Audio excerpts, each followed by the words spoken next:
Во второй школе Магаса прошел региональный этап конкурса чтецов «Живая классика». В нем приняли участие 22 чтеца со всего региона от 10 до 17 лет. Победу одержат только 3 из них. Им дадут возможность представить Ингушетию на Всероссийском съезде чтецов отечественной и зарубежной литературы. Стоит отметить, что конкурс считается самым масштабным в стране проектом по чтению вслух отрывков из любимых произведений среди школьников.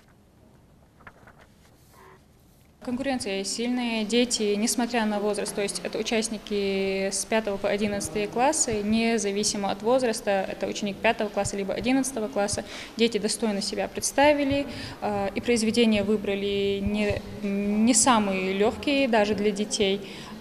Думаю, что на всероссийском этапе все-таки у нас получится представить достойно нашу республику. Ежегодно победители, это 3 победителя регионального этапа, принимают участие в Артеке, это международный детский лагерь.